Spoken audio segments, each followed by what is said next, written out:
Primavera 2023. Y qué mejor que tu radio para compartir y disfrutarla. Quédate en 98.5. toda la primavera junto a vos.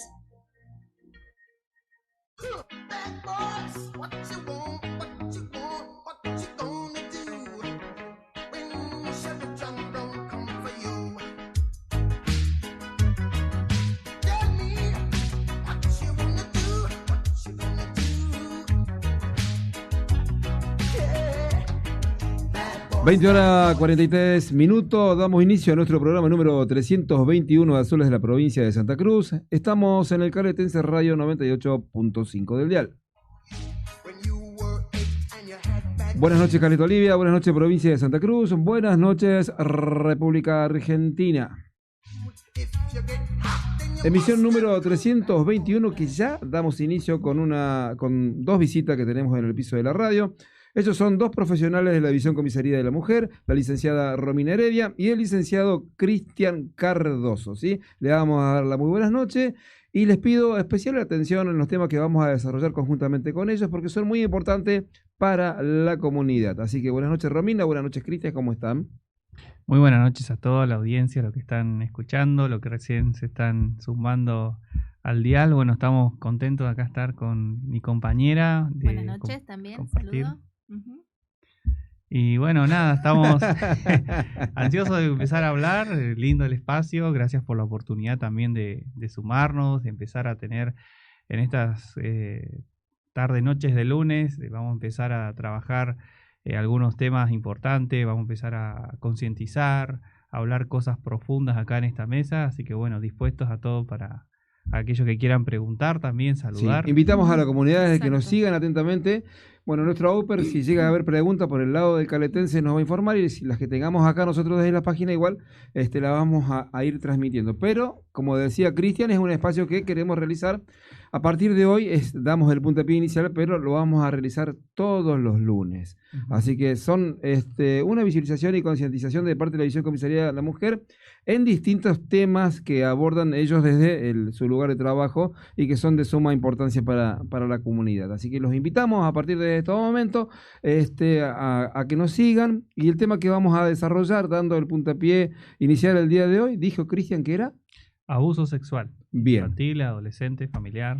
Bueno, cuando usted quiera comience a desarrollar. Bien, nosotros trabajamos en la Comisaría de la Mujer y la Familia y bueno, como parte de nuestro trabajo es acompañar a las víctimas de violencia de género y también intervenimos en casos de abuso o a la infracción 119, ¿no? Algunos son presuntos abusos sexuales, algunos son abusos sexuales directos.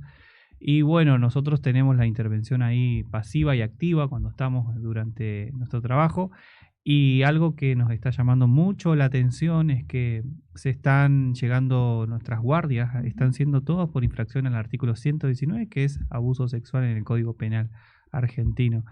Y nos sorprende porque antes teníamos intervenciones más relacionadas con la violencia, pero ahora estamos... todos nuestros casos son de abuso sexual. Acá en la comunidad de Caleta Olivia esto siempre existió, pero ahora se está denunciando. Es decir, que se está poniendo en un papel, se está haciendo el trámite de denuncia con un poquito más de fuerza, diría yo. Esto siempre existió, solo que no se estaba hablando. Y ahora, y lo bueno de esto es que se está naturalizando, no en sí el abuso, sino el poder empezar a animarse a contar lo que está pasando o animar a contar que sucedió, que está ocurriendo, gente que quizás le pasó hace 5 o 10 años, Ajá. pero aún así dice, che, lo voy a contar, es hora de que hable. Se está animando porque hay gente que le estamos perdiendo el miedo como sociedad a esto que ha sido un cuco, digo yo, como nos ha tenido como a la defensiva, esto no me meto, por las consecuencias que existen. Un Pero- tema tabú también, Claro, ¿no? la exposición, la vergüenza. Todo lo que implica, sí. Sí. Desde la parte pública también, en Claro, cuanto a sí, la sí. parte educativa, creo que como decía mi compañero, al visibilizar esta problemática y quizás en la escuela, con muchas cuestiones a mejorar, pero hay un rol más activo en cuanto a poder enseñar, prevención, hablar a los chicos sobre qué partes del cuerpo se pueden tocar, cuáles no, todo lo que tiene que ver con la educación sexual, hay una ley nacional, ¿no es cierto?, que apunta a eso. Bueno, de alguna forma también hacen que los chicos también sean los que empiezan a hablar y decir, bueno, creo que esto está mal, me pasó esto, cuentan, aunque sea los amiguitos, y por los amiguitos llegan a algún adulto para poder pedir ayuda, o a veces directamente a las familias, ¿no es cierto? Pero como dice Cristian, creo que casos siempre hubieron, pero por lo menos este año es significativamente más alto la cantidad de denuncias que están llegando por abuso sexual, y bueno, creo que es una temática a seguir trabajando desde todos los ámbitos para poder seguir hablando y ver cómo podemos seguir ayudando a estas víctimas y también, como no, a las personas que ejercen esta situación. Totalmente. Sí. Y en esto que hablan ustedes de que hubo un crecimiento en este tipo de casos, ¿hablan con respecto a qué han ocurrido durante este año o son casos que por ahí la gente, porque no prescriben este tipo de delitos, o son casos más antiguos y que la gente hoy se está animando a denunciar? Hoy se están animando, la mayoría de las veces han ocurrido hace 5 meses, pudo haber pasado este año, pudo haber pasado el año pasado. La pandemia tiene que haber sido una época bastante compleja igual para este tipo de situaciones que han vivido algunos hogares. Totalmente, supongo yo, ¿no? Totalmente. Imagínate, vamos a hablar primero, pues, un ejemplo de víctima de violencia de género. Si antes ya había ese tipo de violencia doméstica en la casa y de repente aparece una pandemia entre 4 paredes, encerrado con tu agresor. Imagínense para un niño, para un adolescente encerrado con su abusador, si es que es dentro del plano intrafamiliar. Eso tiene una connotación mucho más fuerte. El abuso sexual intrafamiliar tiene sus secuelas a nivel cognitivo, a nivel social, a nivel emocional, mucho más fuerte que el abuso sexual de un tercero que no es familiar. Es otra connotación porque la persona que más te tiene que amar y proteger es la que te daña y te lastima. Claro. En la cabeza de un niño no entra y no puede concebir lo que su sexualidad no está desarrollada. Imagínense su pensamiento respecto de lo sexual, tampoco está. Entonces el abusador es alguien que pasó los límites de lo moral, de lo físico y de lo emocional en una persona, ¿no? Eso es el abuso, pasar el límite, la raya de lo privado, de lo íntimo. Entonces, sí, la pandemia tiene mucho que ver, porque imagínense convivir con esa persona, si es que es dentro del escenario familiar. Después tenés lo institucional, lo educativo, lo deportivo, en otros lugares, en un evento público, en un recital, puede ocurrir en cualquier parte. Claro. Sí, pero estadísticamente sabemos que son la mayoría de las relaciones en cuanto a un abusador y una presunta víctima, una víctima, tiene que ver con una relación intrafamiliar o por ahí estas cuestiones de un ex padrastro o el novio de mi abuela, estas cuestiones, ¿no es cierto?, que quizá en el presente no tienen un vínculo, pero sí lo hubieron en algún momento, ¿no? Uh-huh. En menor medida se da, como dijo Cristian, en otros ámbitos. Qué complejidad para el que lo sufre, igual, ¿no? Al saber que, por ejemplo, es un primo o un tío y lo que puede y lo que piensa con todo el problema de lo que le sucede y después decir, tengo que exponer dentro de mi familia y todo el desorden que se va a provocar dentro de ese seno familiar. Sí. Entonces elige callar en muchas oportunidades, ¿no? Elige callar, o la familia misma también. Claro. A veces le dice, bueno, esto lo vamos a arreglar entre nosotros, no cuentes nada.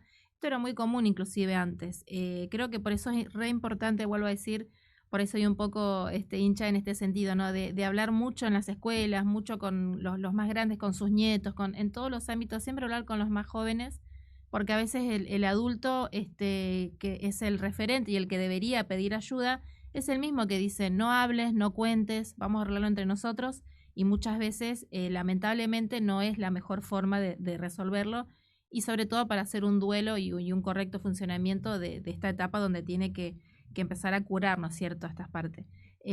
Pero bueno, sí, es difícil porque muchas veces se quiere ocultar estas situaciones, ¿no? De hecho, muchas de las denuncias que a veces nosotros acompañamos, estamos hablando, bueno, a veces son cuestiones recientes, casos recientes, pero también tenemos las personas que vienen, que después de 15 años de ocultar, de tratar de dejarlo en el anonimato, vinieron y pudieron hablarlo y contarlo, y tiene que ver con también una cuestión familiar de decir, bueno, tratemos de que esto no salga a la luz, ¿no? No con malas intenciones, sino pensando que quizá esto era lo mejor, pero sabemos que no es la forma, porque si no hay una denuncia, si no hay también un afrontar la situación, es todo mucho más difícil. Pero bueno, por supuesto que es fácil decirlo de afuera, Claro, y hay que estar, ¿no es sí, cierto? sí, Eso sí. también. No, pienso en el daño igual psicológico para la persona que lo padece tantos años, el tener que callarlo y vivir con eso Sí, termina siendo Ujú. muy complejo. un daño complejo, sí. Sí. Sí, la pregunta que nos tenemos que hacer es ¿dónde están los adultos cuando estas cosas suceden? ¿Dónde están los padres? Tal vez puede estar presente en casa y no lo puedo ver. Los adultos en estas cosas subestimamos todas las de no, que vaya con la casa de que se queda a dormir en la pijamada, que se junte a jugar a la pelota y se quedan a dormir, que vaya, sí. Y no tomamos la conciencia de riesgo de que en cualquier lugar puede ocurrir. Claro. Y en los viajes Qué de importante. egresados, de séptimo grado, ¿no? Ujú. Séptimo grado es el viaje de egreso. Eso para mí, en lo personal, es muy peligroso porque los padres no están ahí. Y vos dejás a tu hijo, a tu hija, con una persona responsable y mayor que no conoces. Esto es una opinión mía, ¿no? Pero en esos lugares es donde Sí, es más un ha tema. ocurrido. Y después, ¿cómo cuento esto? Y viene la confusión en la mente de un adolescente en este caso. Es decir, no, pero fue en una fiesta y sí había alcohol y se empieza a confundir. No lo hizo Busca a un propósito. contexto. Exacto. Claro. Y se quiere justificar lo que acá es abuso, solo que no tiene la información necesaria o suficiente para decir, me pasó esto y le ponemos nombre. En los viajes de egreso, para mí es una cuestión muy fina la que hay que tener como adultos y como padres para decir cuidado, ¿no? Que se prendan las alarmas en esos espacios así, porque es necesario también saber en manos de quién están mis hijos, ¿no? Totalmente. Es importante igual, perdón, Romina Sí, iba a sí. decir algo, pero que le recuerden a la comunidad de que el abuso sexual no es solamente de Exacto. contacto y penetración. Eso es Ujú. lo que estaba a punto de Bueno, explicar, sí. eso. No, pero sí. No, quería desarrolla. que lo explique, que lo desarrollen ustedes. o Claro, sea, es muy que le importante expliquen. eso, porque cuando lo escuchaba Cristian, digo, qué importante explicarle a los chicos y saberlo nosotros también como adultos, que el abuso sexual no es solamente cuando hay penetración o hay una cuestión corporal física explícita, ¿no? Tiene que ver también, bueno, desde el tocamiento, manoseo o algo, una situación donde no hay ningún contacto físico, pero por ejemplo hay una exhibición o un contenido erótico Ujú. que no tiene que ser, o pedirle que se quite la ropa para que el otro observe, o al revés. Eso ya es abuso sexual, ¿no? Entonces, enmarcarlo como lo que es, como la dimensión de algo tan dañino como puede ser que haya un contacto físico, o como que no haya contacto físico, también hay lesiones emocionales, Claro. ¿no? No minimicemos nada, porque es todo Exactamente. importante. Exactamente, Ujú. sí. Bien. Exacto, hay que tener ese detalle de cuáles son las características y cuáles no, cuáles sí, porque puede ser acá en el hombro y se puede, ahí distinto, puede ser un acoso, pero si se va agravando termina en un abuso sexual. Te puedo acosar con palabras, con agresiones, pero después, cuando tiene que ver, cuando rompe la barrera de lo privado y lo íntimo, ahí empieza a ser abuso. Cuando se tomó la libertad de atravesar mis límites como persona, y eso el niño no lo sabe. Por eso es, perdón la palabra, muy fácil que un abusador logre las intenciones perversas que tiene con un niño, porque entra en ese rol de jugar, de manipular la mente Claro. inocente y llegar a lograr lo que en su mente concibió. El niño, vos le das un caramelo y te sonríe, te pones una canción, entonces puede entrar en ese juego. Es muy, muy delicado el tema en esa área, porque saben que el abusador es muy astuto. No es alguien que no piensa lo que va a hacer. Claro, sí. La es un estudia lobo- muy bien, estudia es un muy lobo bien con el piel de campo. cordero. Exacto, sí, no, lo tiene estudiado, lo tiene analizado y sabe cuándo dar el paso y cuándo no. Eso es el perfil del abusador. No abusa porque sí, de accidente, lo programó acá en la cabeza y después lo programó a ver cuándo se queda solo, en qué momento, en qué horario, quiénes están acá, quiénes no, quiénes vienen, quiénes entran, quiénes salen. Eso en la cabeza de un abusador está todo programado. Suena loco, pero es así. No, sí, es maquiavélico, o sea, Ujú. todo lo maneja. Y con respecto a la visión, ¿a qué edad tenemos que empezar a trabajar o a hacer la visibilización o la concientización de nuestros niños y adolescentes para para que sepan de cuál es la manipulación, qué es un abuso, de orientarlos, porque tampoco se habla mucho. Porque hoy por hoy, antes se escondía todo, o sea, hoy se puede hablar con más libertad, es por eso que estamos haciendo este espacio de visibilización y concientización, pero antes no se hablaba, es como...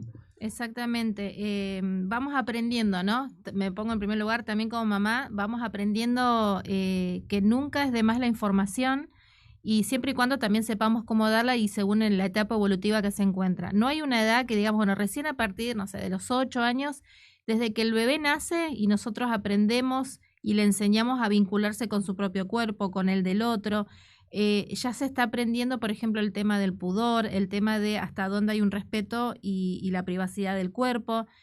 Por ejemplo, estas cuestiones de inclusive dentro del seno familiar, ¿no? Lo hablamos la otra vez. Esto de los besos en la boca, claro, que mamá viene o papá o el tío, cualquiera puede, o a cualquier edad puedes venir y sentarte en el regazo del tío, en el regazo del otro. No digo que todos sean abusadores, sino tiene que ver con una cuestión de respetar mi cuerpo, de diferenciar el cuerpo del otro, en donde las caricias pueden ser, en donde no. El doctor te puede revisar las partes íntimas, pero no acariciarlas, lo mismo que mamá, que papá, que el abuelo que me cuida o la abuela. O sea, hay cuestiones que, sin llamarle abuso sexual, le vamos enseñando desde muy chiquititos a vincularse cada uno con su propio cuerpo, desde el cuidado, desde la higiene, porque eso también es educación sexual, ¿no? Cómo vincularse cada uno con su cuerpo y con el cuerpo del otro, ¿no?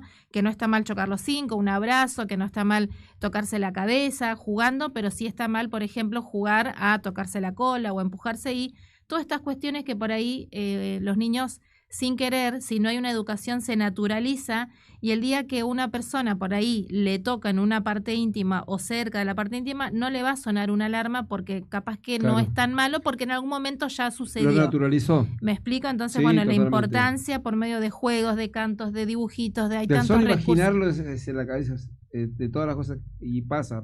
Exactamente, así que nunca es temprano, digamos, para empezar a enseñarle, inclusive el tema del descanso. El niño está bueno, sacando en un plano del tema del abuso sexual, sino como esta cuestión de enseñarle el pudor, que es algo muy importante del niño, de que se bañe solito a cierta edad, de que mamá y papá ya no los podemos ver desnudos, por ahí la mamá o el papá sale del baño, bueno, no puede andar desnudo por la casa con un menor. No porque haya una cuestión de abuso sexual, sino que es importante que el niño aprenda que las partes íntimas no hay que estar mostrándolas. Entonces, eso lo aprende con el ejemplo.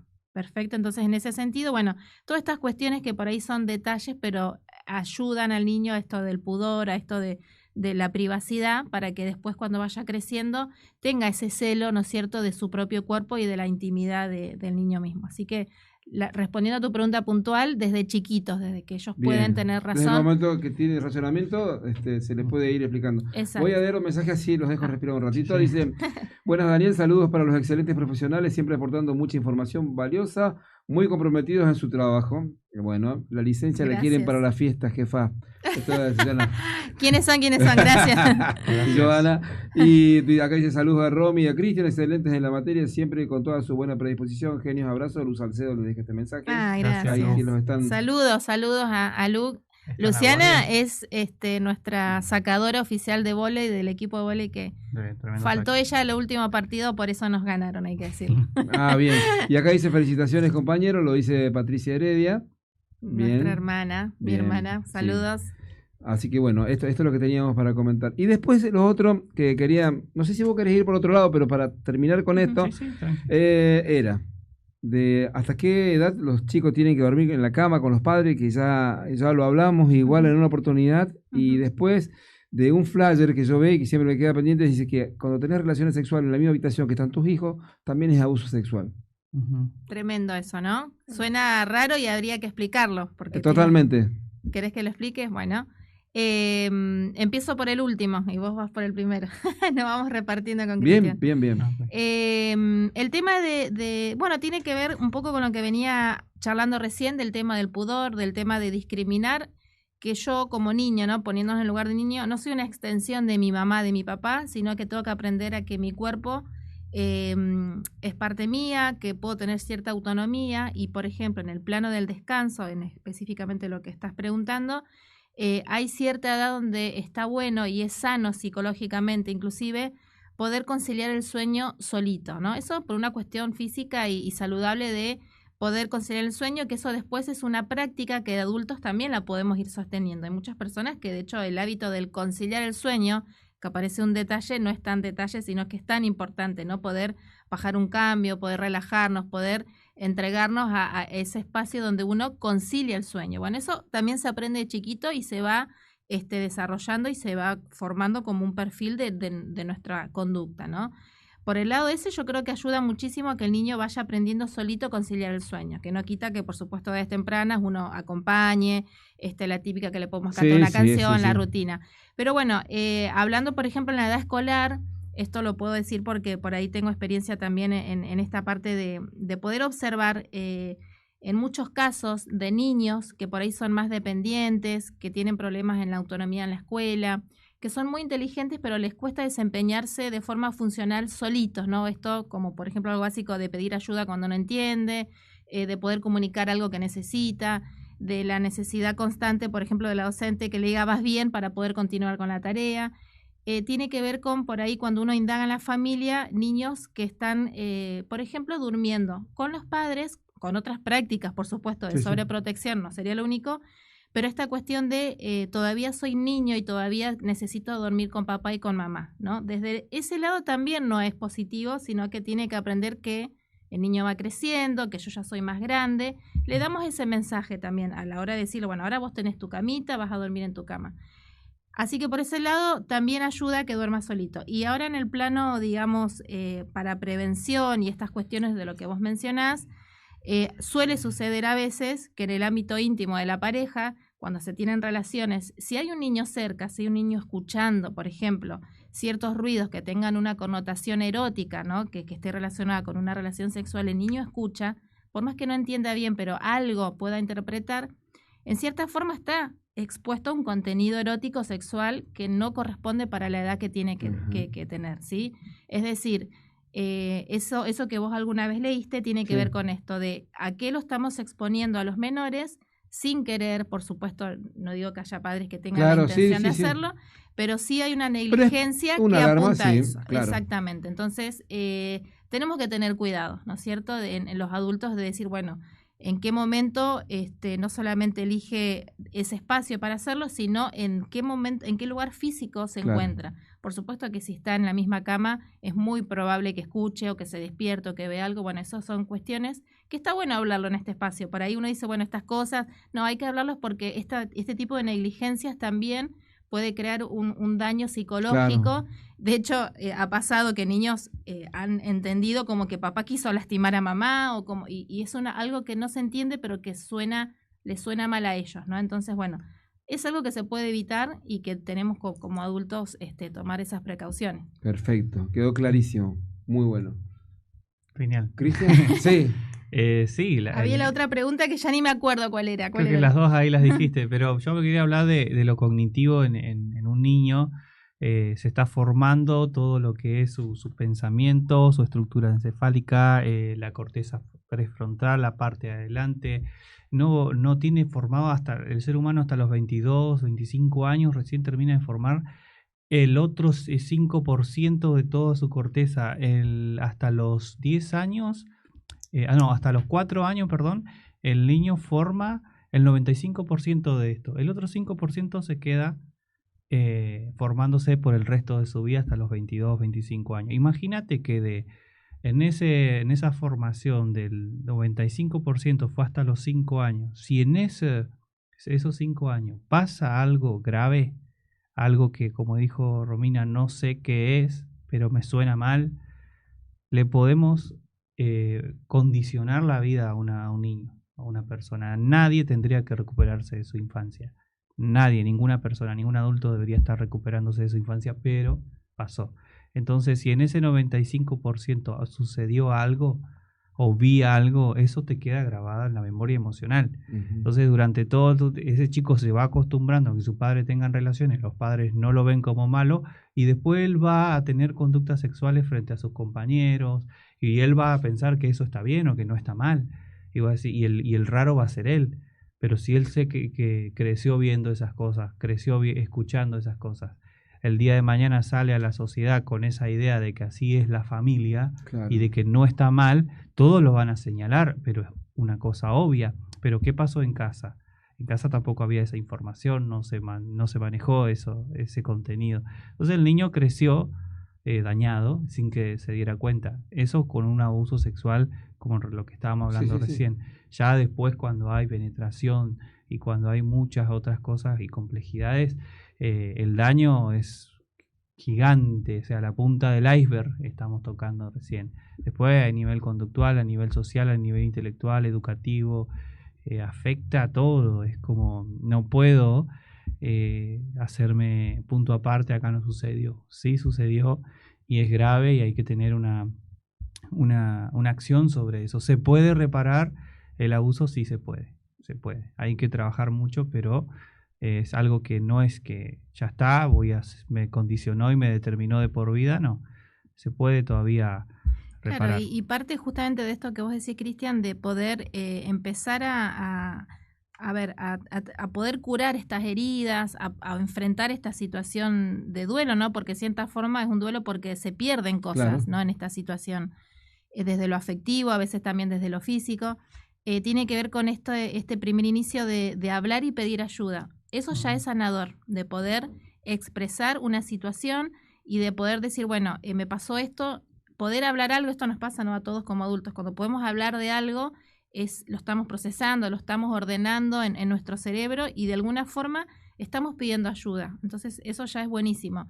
Como dice Cristian, hay un montón de situaciones que dejan muchas heridas, pero animar a la población, animar a las familias, que quizá hay situaciones, quizá de años, ¿no?, de que con esto de enfrentar, que por supuesto produce dolor, pero hay una resiliencia en todas personas que se puede utilizar y que con la ayuda de muchos organismos, la verdad que cuando uno empieza a trabajar en estos ámbitos va conociendo tantas oficinas que hay, con muchísimas cosas para mejorar, por supuesto, pero a diferencia de otras localidades, tenemos un montón de ayudas a la víctima, ¿sí?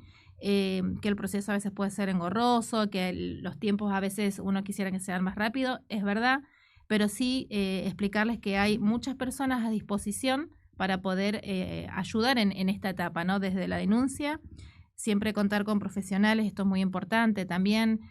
No digo los profesionales de la comisaría porque no hacemos esta labor clínica, pero sí hay otras dependencias, hay otros organismos que sí hay, por ejemplo, profesionales que están a disposición para las víctimas y las familias.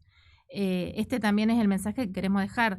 Por más que sea doloroso, por más que haya muchas heridas emocionales, es un proceso que está comprobado que si se puede hacer la denuncia, si se puede hablar y pedir ayuda, siempre el proceso de duelo en sí va a ser mucho más funcional y más sano que si continúa ocultándose a lo largo de los años. Hay muchas herramientas y tienen que aprovecharlas, ¿no? Desde ese lado hay muchas herramientas a disposición.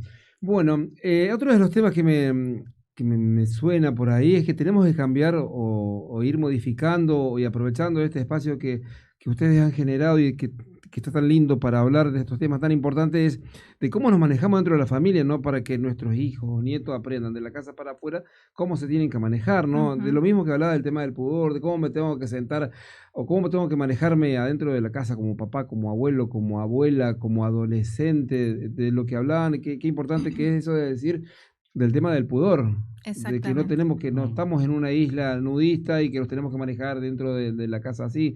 Es importante aprender desde la casa hacia afuera, ¿no? Para poderlo aplicar. Exactamente, el tema del pudor es muy importante. Y más ahora hay un elemento nuevo que por ahí no estaba presente en las generaciones anteriores, y es el tema de la exposición, por ejemplo, en las redes, en los dispositivos.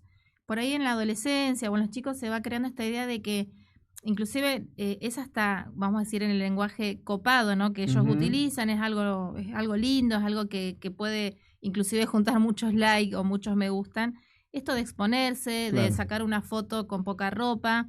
De hecho, se puede creer que es un juego, por ejemplo, que alguien le pida una foto a un menor con poca ropa, ¿no?, o en una forma erótica. Y entonces, fíjense que esto enmarcado, como tiene que estar enmarcado, hasta puede ser abuso sexual. Si un adulto le pide a un menor que le muestre una foto, ¿no es cierto?, estamos hablando de que un menor es más vulnerable, estamos hablando que aunque sea consentido, puede haber una relación de autoridad y de poder hacia el menor, se puede enmarcar también como una cuestión de acoso o abuso sexual. ¿Me explico? O sea, si nosotros empezamos a enseñarles de chiquitos que el cuerpo, que hay partes que no tenés que mostrar, que es tu cuerpo, que es tu intimidad, cuando alguien le pida, por ejemplo, mandame una foto en, no sé, en bombacha, en corpiño, o que se te vea tal y tal parte del cuerpo, bueno, por supuesto que le tiene que sonar a este menor de que eso está mal, que es muy grave. En cambio, si no le vamos enseñando, si vamos naturalizando ciertas prácticas, bueno, quizá lo vea como parte de un juego, ¿no? Tiene que ver también con esta conciencia y esto de hablar mucho. Y lamentablemente hay mucha exposición en las redes sociales a veces, redes, sí. o jugando en los grupos de WhatsApp. Qué importante, ¿no? Que los padres revisemos en qué andan nuestros hijos. Esto de la privacidad del celular es todo un tema, ¿no?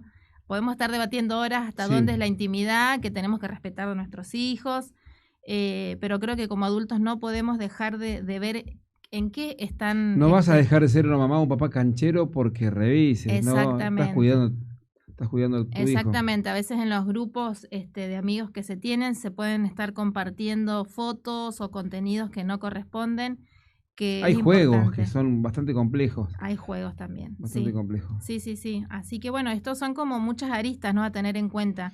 Lo que vos decías de qué prácticas podemos tener como dentro de la familia, hay un elemento que para mí es como primordial para empezar, y es que si nosotros no tenemos un vínculo con nuestro sobrino, hijo, hija, quien sea el menor, difícilmente podemos influir, ¿no? Es decir, si nosotros no jugamos nunca con nuestro hijo, si nunca charlamos de algo que a él le gusta, si no generamos un mínimo vínculo, bueno, no vamos a poder influir en esa persona y menos nos van a poder preguntar cuando haya dudas o contar cuando haya algo que ellos sientan raro. Totalmente. ¿Sí?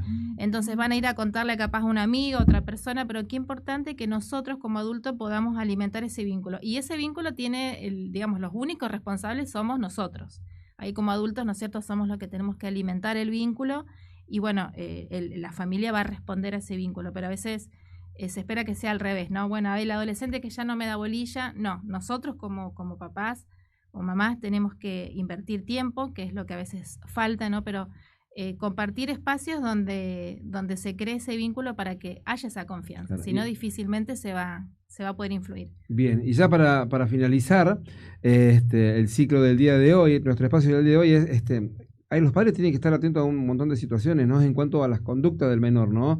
De que le puede cambiar ante un caso que le puede haber ocurrido de un presunto abuso sexual, en cuanto a la conducta, y eso se modifica, o sea, en algunos niños, en dibujos, en la forma de expresarse, agresivo, o recluirse, o no querer socializar. Igual, por ejemplo, si, viste que tenemos la costumbre de decir, no, salúdalo, dale un beso. Uh-huh. Si no quiere, lo puedo obligar, ¿entendés? Capaz que no quiere porque en algún momento aconteció algo. O sucedió algo, entonces son o cosas no le gusta que, directamente. o no le gusta, o sea, no se puede exponer a alguien y decir, no, saludalo que es tu tío, o saludalo, o sea, algo hay, por algo, o sea, los chicos son perceptivos igual. Sí, muchas veces pasa. Siempre está bueno la observación, ¿no? De observar. A ver, si hay niños que son mucho más reservados y necesitan un espacio personal más amplio, es decir, este contacto físico, que a veces hay personas que son más toqueteras en el buen sentido, que te abrazan, que hola, te saludan, y otros niños o personas que necesitan esa distancia física, pero por algo aprendido de la familia, que quizás no fueron tan afectuosos desde lo corporal y fueron afectuosos de otra forma. Entonces, si tenemos un niño que siempre suele ser afectuoso físicamente, que no tiene problemas de saludar, que te abraza, pero que hay un cierto rechazo o a ese saludo como lo hace con otras personas, con un tío, con un abuelo, con cierta persona, bueno, es una alarmita para que podamos preguntar o empezar a observar por qué con esta persona no. Y esto de obligar a los besos y a los abrazos, bueno, tiene que ver, creo que a veces tenemos que pensar que cómo somos nosotros también. A veces ¿Vos nosotros... sos madre, te pasa o no? ¿Qué cosa? Que quiera así saludar, un beso. Yo les obligo a mis hijos a saludar con el buen día, eso soy re hincha. Siempre que yo en un lugar, buen día, saludar, hasta los castigos si no saludan, porque el saludo tiene que ver con educación. Pero el tema del beso, no, sobre todo si son desconocidos o algo que no les genera, no. En mi caso, por ejemplo, no los obligo. Pero sí esta cordialidad y el tema de la educación de saludar, sí, pero esto de los besos en la boca de chiquitos y eso, bueno... cada uno puede tener su postura, pero tiene que ver, vuelvo a decir, con esto del pudor y y que no tenés que compartir ciertas partes de tu cuerpo con nadie, ni siquiera conmigo, ni con papá, ni con nadie, porque a veces si no se van naturalizando ciertas prácticas que bueno, que no está bueno. Que no está bueno. Sí. Seguramente que este espacio, ahí te doy, Cristian, a alguna gente le va a parecer muy bueno y a otra van a decir, ¿de qué están hablando? Exacto, sí, sí, sí. ¿Entendés? Pero el Sí, debate está bueno claro, también. está bien, porque sí. como nos hemos acostumbrado a vivir de distintas maneras, bueno, pero bueno, o sea, está bueno generar el debate y que se cree la concientización. Exactamente. No buscamos generar encono con nadie, sino que No. estamos trabajando sobre una postura que está comprobada y científicamente es así, ¿o no, Cristian? Sí, respecto ahora te puedo hablar de las conductas de los adolescentes en caso de abuso sexual. Si yo soy papá o soy mamá y los cambios físicos, emocionales y sociales de un adolescente siempre se notan y es normal. Hay cosas que se puede decir, bueno, se volvió un poco más reservado, pasa más tiempo solo, no se quiere comunicar. Está madurando. Se enoja mucho. Hay cambios que vos los podés tomar con naturalidad y es propio de la adolescencia, de la etapa que está viviendo. Pero hay otros en donde yo veo que mi hijo se encerró. De las 24 horas, 8 quiere estar en la pieza, las otras en el colegio y después se la pasa con el celular, no quiere hablar, no quiere ver, lo noto triste, angustiado, no quiere ver a nadie, no quiere salir, ese tiempo de ocio no hace nada. Pueden haber, o el llanto sin razón, el bloqueo emocional, se quiere comunicar y no puede, los miedos a los adultos, el miedo a la exposición, hay un montón de características, la ansiedad social, la ansiedad individual frente a distintas responsabilidades, hay muchas cosas que se pueden sonar como alarmas. Entonces, la depresión, una de las características, el mal social que tenemos hoy en el siglo XXI es la depresión, pero la depresión en adolescentes por causas de un abuso sexual se toma muy subestimado hoy, pero porque no se sabe de dónde viene esta depresión. Entonces uno tiene que ir tirando un poquito, indagando, investigando, a ver cómo se empezó a deprimir. Dice, no es con nadie, no pasó acá, no pasó allá, está con mi tío. Y lleva situaciones, depresiones, ansiedad y un montón de situaciones. Hay un montón de características que le produce. Acá tengo una pregunta. A ver. Dice, ¿qué pasa cuando uno tiene un niño con problemas de salud? Y bueno, todavía duerme con él, tiene 12 años, pero duerme con él por una cuestión de que como tiene problemas de salud, para estar cerca, ¿no? Por si le pasa algo. Bueno, siempre hay excepciones, ¿no es cierto? Por ejemplo, en este caso, si hay un tema de salud. Dice que se siente mala madre si lo deja solo. No, por favor, no. En este caso sos re buena madre porque evidentemente hay otro elemento que tiene que ver con un cuidado y que si no está ese cuidado, estamos hablando de una negligencia. Claro. No, uno no puede opinar mucho sin saber, claro, pero si hay una comprensión cognitiva en ese niño, ese adolescente, ya 12 años dijo, ¿no? Sí.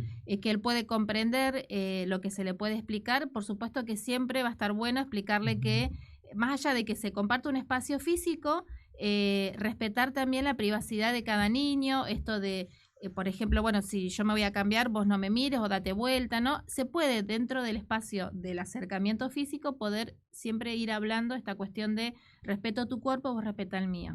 Pero bueno, a veces hay cuestiones que, por supuesto, o hay niños que uno dice, bueno, a lo mejor es que se bañen solos, niños que no se pueden bañar solos, claro, por una discapacidad o por alguna cuestión física.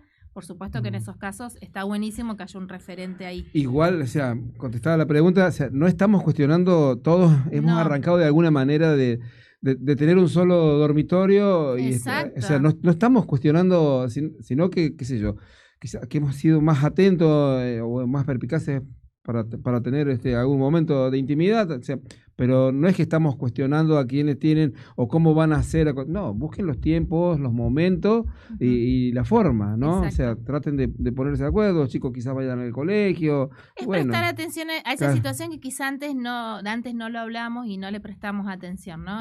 Porque quizá va pasando que vamos entendiendo y aprendiendo algunos efectos que antes no entendíamos que teníamos en los niños, ¿no? Esa influencia que como padres tenemos y bueno, diferentes situaciones terminan afectando. Los niños siempre son muy perceptivos y como dijo Cristian, hay situaciones raras donde ellos no entienden y bueno, quedan estas cuestiones, ¿no es cierto? Esas secuelas. Yo quería agregar a lo que dijo Cristian que hay indicadores en diferentes etapas, ¿no? de edades evolutivas donde dan indicio a un abuso sexual. Y es muy importante la observación y este cambio de conducta que él hablaba. Hay una resolución que es la 1500, nuestra resolución provincial en la parte educativa, que hay un montón de criterios, ¿no es cierto?, para que los docentes, por ejemplo, tengan en cuenta qué observar en el aula, y si pasa mucho de estos criterios en los niños, se puede hablar de una sospecha fundada de un abuso sexual. Es decir, si no hay un niño que no me dijo nunca, pero yo empiezo a sospechar, por ejemplo, ahora se empieza a hacer pis, de golpe no quiere jugar con los amiguitos, hace dibujos que me dan a entender que hay algo raro. O sea, hay muchos criterios. Yo puedo, sin saber, sin que el niño me haya dicho explícitamente, no sé, alguien me hizo algo, está el deber comunicar, por ejemplo, del docente a la oficina de protección, ¿no es cierto?, del menor, de niño, niña, adolescente, y que ellos puedan indagar. Es decir, está bueno esto, ¿no? Nosotros a veces no podemos saber con exactitud qué sucede, pero este compromiso, en el caso del docente, es un deber comunicar. En el caso de un vecino, en el caso de la familia, tiene que ver con un deber moral, ético y hasta humano, ¿no? Decir, bueno, quizá está pasando algo, bueno, yo voy a por las dudas denunciar para que se investigue a ver cómo podemos ayudar al menor. Que esto antes no estaba naturalizado de esta forma. Antes era, bueno, cada uno con su familia, yo no me puedo meter. Ahora sí, nos tenemos que meter. Cuando nosotros ¿Se vemos... involucra de esa parte de la docencia en este tipo de situaciones?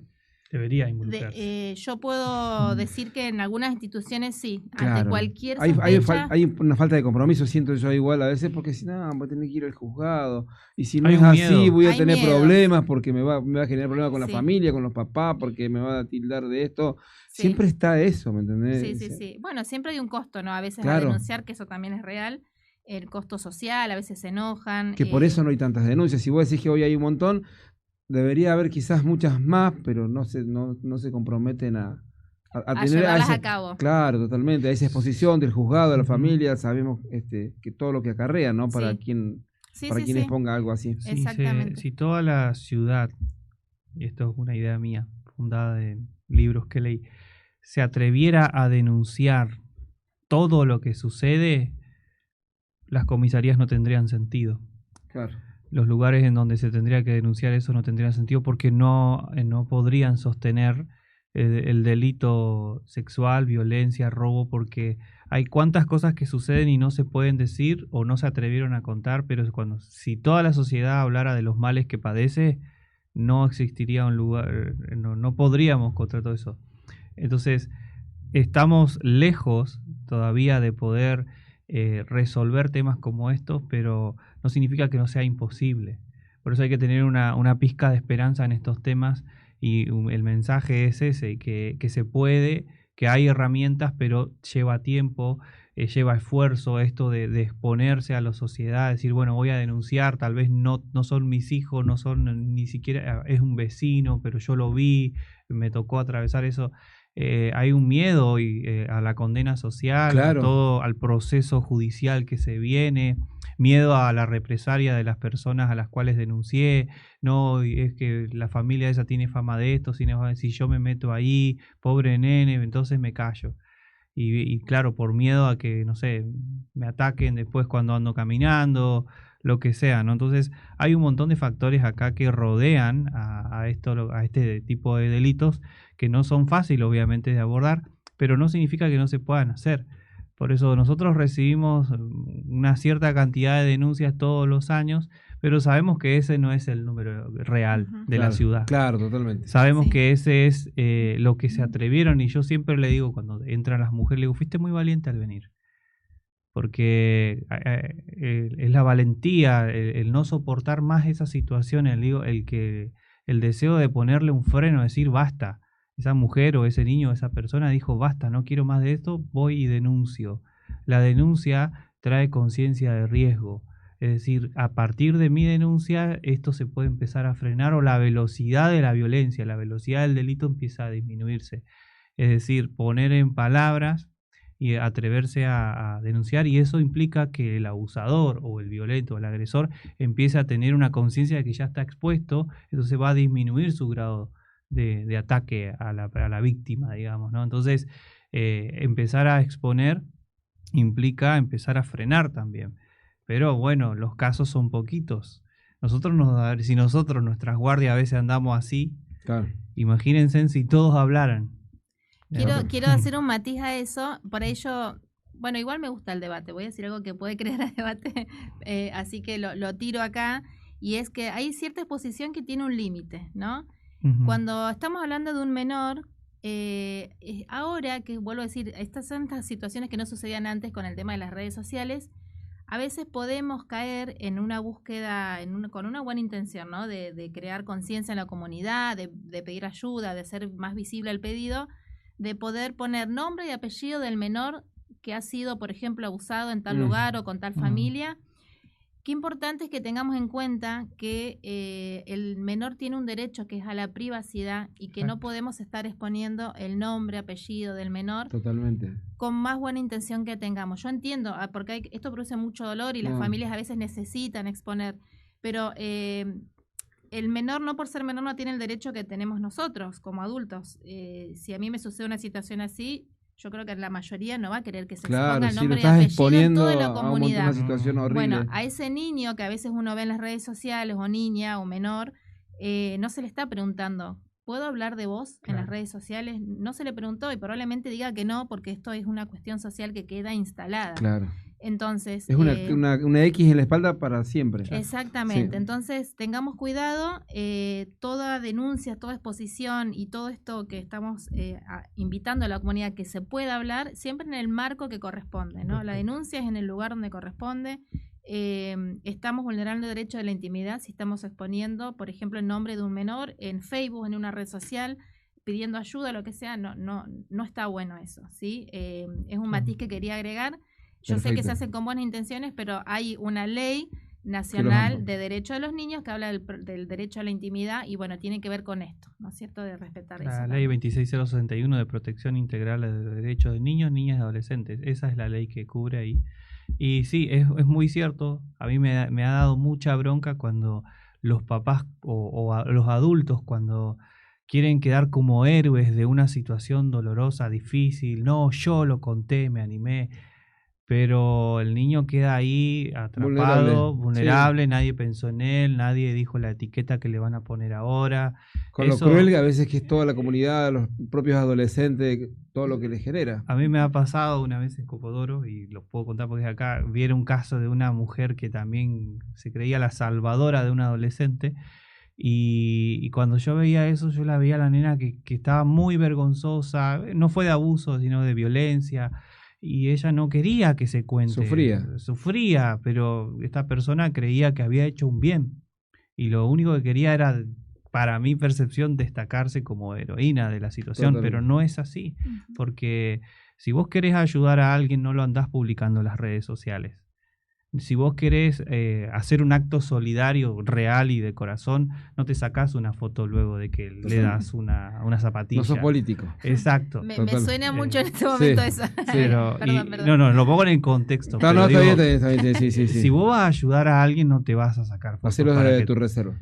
No buscas reconocimiento, ¿no? Hay que pensar en la persona a la que estás ayudando y nada más, y punto, ¿no? Chicos, para no exponer. Sí. Bien, 21:30, hace 45 minutos que estamos hablando, por ser nuestro primer ciclo, y bueno, y le vamos a poner un punto final acá porque tengo otra nota ahora pautada a partir de las 21:35, así que bueno, agradecerles la presencia acá, invitar a la comunidad, esperamos que estos temas les sean importantes, queremos que interactúen, van a quedar en el Caletense, en la página del Caletense, en la página de Azules de la provincia de Santa Cruz, Radio y Comunidad. Si por ahí tienen alguna pregunta, después los licenciados quizás van a leer o se las pasemos y ellos van a ir contestando. Lo importante es que la comunidad vaya interactuando en esta situación.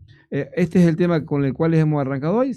Como ustedes verán, podemos estar un rato más hablando del tema, pero bueno, los tiempos... ya otro precio. Sí, los tiempos son limitados en la radio, pero igual le agradecemos la predisposición a Romina y a Cristian por haber estado charlando con nosotros. Y bueno, nos reencontramos con ustedes, con la gente de la División Comisaría de la Mujer de acá en la localidad de Caleta Olivia. Que le mandamos un saludo porque si no nos podemos decir mandar saludos. Sí, bien. Saludos ahí a toda la comisaría. Bueno, y pónganse a trabajar con el tema del té, chicas, por favor. Supuesto. Por ya favor. Se van a enterar que no se lo pueden perder. Bien, ¿listo? Buenas noches. El ritmo se siente. No en la guitarra. Ni en el bombo o en el bajo. Se siente en tu radio.